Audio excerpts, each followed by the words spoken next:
तो गाइस, इस दुनिया में हजारों या फिर करोड़ों ऐसे राज हैं जिनके बारे में शायद किसी को कुछ भी नहीं पता। और उन्हीं सब में से एक राज आज मैं आपको बताने वाला हूँ। हाँ, शायद आप अपने टाइटल और थंबनेल देख के आप समझ ही गए होंगे। आज मैं आपको बताने वाला हूँ सैंटियागो के एरोप्लेन नंबर 513 के बारे में, जो लगभग 35 से 37 ईयर्स तक एक टाइम लूप में फंसा रहा। अगर आपको ये वीडियो अच्छा लगे तो प्लीज़ वीडियो को लाइक कर देना एंड चैनल में नहीं हो सब्सक्राइब कर देना और बेल आइकन भी प्रेस कर देना, ताकि मेरी ऐसी ही मिस्टीरियस कहानियाँ आपको मिलती रहें।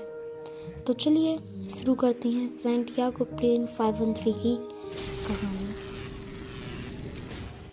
तो उस प्लेन का नाम था सैंटियागो 513 एरोप्लेन, जो कि ब्राज़ील से, माफ़ कीजिएगा, जर्मनी से उसे ब्राज़ील जाना था।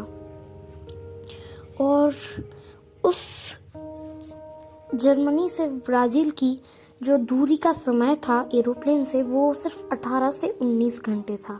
इतने के बीच में वो जर्मनी से ब्राज़ील उसे पहुंच जाना था, बट वो इतने घंटे में नहीं पहुंचा। उसे वहाँ पर पहुँचते पहुँचते करीबन 35 साल का समय लग गया। हाँ, 35 साल का समय। लगभग 2 साल इन्वेस्टिगेशन चली कि आखिरकार वो प्लेन गया कहाँ, बट 2 साल बाद जो वो केस था वो बंद हो गया। तो अब मैं बताता हूँ कि आखिर तब हुआ क्या था। सैंटियागो एयरप्लेन 513 जर्मनी से, उसमें लगभग 92 लोग बैठ चुके थे, जिन्हें ब्राज़ील में उस प्लेन को लैंड करना था। बट ना जाने क्यों वो प्लेन फिर लौटा ही नहीं, सीधे 35 ईयर बाद लौटा।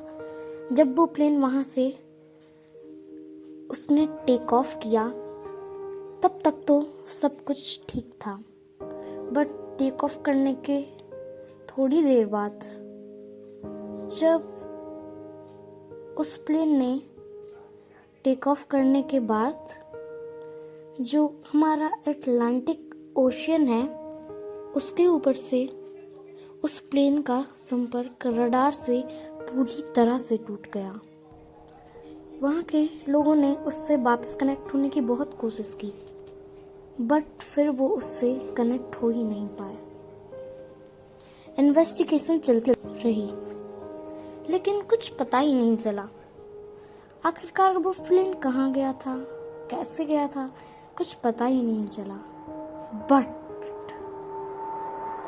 उसका ऐसा कौन सा राज था जिसे देखकर आज पूरी दुनिया अभी भी यही सोचती है कि आखिर सैंटियागो 513 एरोप्लेन में ऐसा क्या हुआ था कि उसके अंदर लोग जितने भी बैठे थे, 988 लोग, और बाकी के 4 जो प्लेन में उड़ाते हैं या फिर क्रू मेंबर्स थे प्लेन के, वो लोग स्केलेटन बन गए। हाँ, तो अब आप देखिए ये न्यूज़पेपर का कि 1950s airline land with 92 skeleton. हाँ, वो 92 स्केलेटन के साथ उतरा था। आप सोच सकते हैं कि ये कितनी बड़ी मिस्टीरियस बात हो सकती है। और वो ब्राज़ील में उतरा था एक दिन जब 12 अक्टूबर 1989 को जो प्लेन था उसका संपर्क ब्राज़ील के एक एयरपोर्ट से जुड़ गया। सैंटियागो एयरपोर्ट को तो बंद कर दिया गया था जब से वो प्लेन खो गया था, बट एक और एयरपोर्ट पर जब वो उस प्लेन ने लैंड किया तो बात एकदम अजीब और गरीब हो गई। जब वो वहाँ पर उतरा और वहाँ के जो एयरलाइंस के जो लोग उससे संपर्क करते हैं रडार से, उसका रडार से जो कनेक्शन था वो फिर से जुड़ गया। जैसे इन लोगों ने उससे रडार से उससे कनेक्ट किया उस प्लेन से, तब उन्हें पता चला कि 35 इयर्स पहले जो प्लेन खो गया था ये वही सैंटियागो 513 एरोप्लेन है। उससे उन लोगों ने वहाँ के जो पायलट्स हैं उनसे बात करने की बहुत ज़्यादा कोशिश की, बट उनसे उनका कनेक्शन नहीं मिल पाया। जब उस प्लेन ने लैंड किया तो पता चला कि जो प्लेन था वो प्लेन नीचे जब लैंड किया तो उस प्लेन के दरवाजे नहीं खुले। लगभग 2 से 3 घंटों तक वहाँ के जो क्रू मेंबर्स थे वो देखते रहे कि शायद दरवाज़ा खुलेगा और पैसेंजर्स बाहर आएंगे, बट ऐसा कुछ भी नहीं हुआ। पैसेंजर्स जो थे वो बाहर नहीं आए। फिर जब 2 से 3 घंटे बीतने के बाद जब लोगों ने उस गेट को तोड़ा तो पता चला कि हमारा जो वो प्लेन था उसके अंदर सारे लोग कंकाल बन चुके थे। फिर इन लोगों ने सोचा कि अगर यहाँ पे ये लोग कंकाल बन चुके हैं, क्योंकि 35 साल बाद वो लैंड किया है, तो शायद इतनी सेफली जब वो लैंड किया है प्लेन ने, तो शायद वो उसके जो पायलट्स थे वो तो सही होंगे। लेकिन जब वो लोग उस पायलट स्टाफ वहाँ पर ऐसा कुछ भी नहीं था। वहाँ पर भी जो उनका स्टाफ था वो भी कंकाल बन चुका था। अभी एक बहुत ज़्यादा मिस्टीरियस कहानी बन गई थी कि आखिर ऐसा कैसे हुआ कि सब लोग कंकाल बन चुके हैं और यहाँ पर कंकाल बनने के बावजूद भी जो प्लेन है वो इतने सेफली लैंड कर गया।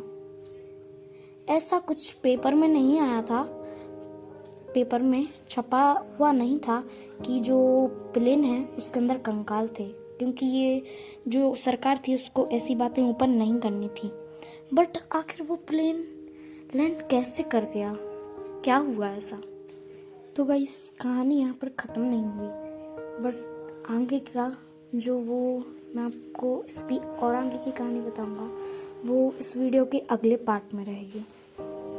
तो अगर आपको मेरा ये वीडियो अच्छा लगे तो प्लीज़ इस वीडियो को लाइक कर देना एंड चैनल पर नया हो सब्सक्राइब भी कर देना, ताकि मेरे नए नए और अच्छे मिस्टीरियस जो वीडियोस हैं वो आप तक सबसे पहले पहुंचे। तो अब मैं इस वीडियो को एंड करता हूँ। इसका सेकंड पार्ट मैं बहुत ही जल्दी लाऊंगा आपके लिए।